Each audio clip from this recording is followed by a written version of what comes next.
Poliția au blocat toate ieșirile, au pus la fiecare ușă câte 10 polițiști, au interzis să ieșim, au interzis colegii noștri să intre. Nu, dar ziceați că vreau să vă bucurați. Au încercat să transmit produsul. Ei se gătesc. Dumnealor au spus că să eliberăm sala pentru că au la 9:30 o ședință cu polițiștii angajați în Ministerul Afacerilor Interne. Și de fapt aici niciodată așa ședință nu a avut loc. Și de ce am fost nevoiți prin intermediul internetului să anunțăm tuturor că suntem blocați, fără apă, fără hrană, fără căldură aici.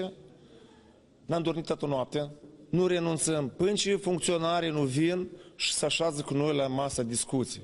Pentru că noi am ales, ei sunt obligați să așeze să discute.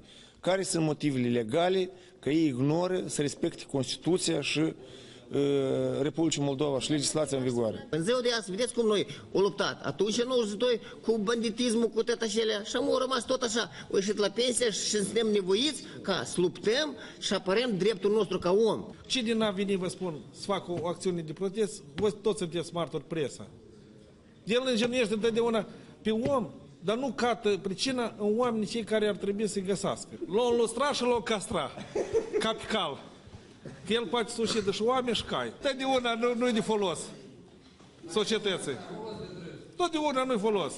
La dânsul, dacă tot societatea din Republica sau din Chișinău e vinovată. Camarazi de noștri care se luptă, profesoara mea care m-a învățat la școală, Tamara Tuntulescu, ea astăzi trebuie să închine la mucosul ăsta, la potlogariul ăsta de Chertoacă, să-și ară dreptul la privatizare. Dacă e porc coșuroț, uitați-vă la fața lui și uitați-vă la acțiunile lui, sporcești. Indignă faptul că dumnealor stau în sala de ședință până și de ieri până astăzi, pentru că au făcut o mizerie foarte mare în blocurile sanitare, ieri pereții sunt foarte murdari cu mâinile lor. Nu i-am plecat, am stat toată noaptea în birou de serviciu, ei au stat în sala de ședință, frumos. Au fost pentru menținerea ordinii publice, au fost serviciul de poliție care este în asigurarea securității în primărie. Nu o să fie scoși cu forța, cu dânsi s-a discutat pașnic ca ei să ajungă la un numitor comun să sesizeze ceea ce a fost spus de domnul primar. Asta e realitatea. Ai rupe. Bravo. Păi n-au ce mânca acolo chiar. Ce dumneavoastră de acasă, poate soția îi face niște placente.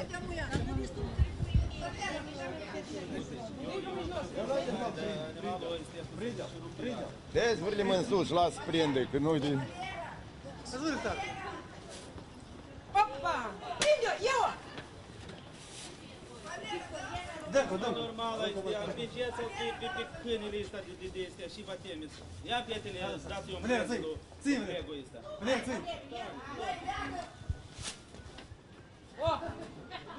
Normal. Țară democrată! Idioți!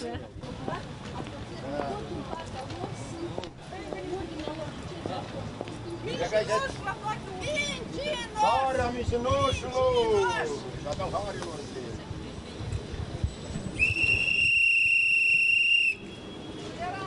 Schide ușa Chertoacă! Cine ne dă drum?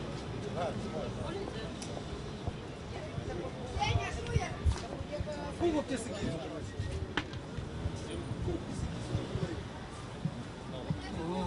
Aici sunt numai... Dar cine închis? Cei de polițiști în lăuntru vă închis.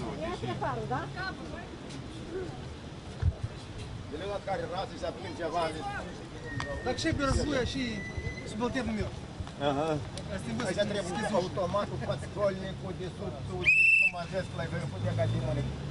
El a zis că nu, dar tu ai făcut, ai pasat de aici, s-a dus acolo. Cred că e un 5 automatic. Chertoacă ești afară! Urnă e ta! În modelele unde sunt ei. Dar să ții cu... Și o noapte întreagă, toți refugiații, 80% și veterana războiilor, se află sus la etajul 2, eu am noptat aici. Ca azi noi să ne trezim cu toată primăria blocată de poliție. Întrebați, vă rog, de ce s-a închis ușile la primărie? Despre ce vorbim noi acum? Nici fașiștii nu procedau așa. De ce noi nu avem acces în primărie? Întrebați, vă rog, poliția, ca șobolanii stau și se uită prin ferestre, uitați-vă. Despre ce vorbim noi și despre ce Europa vorbim noi, oameni buni. Uitați-vă ce se trece. mincinoși!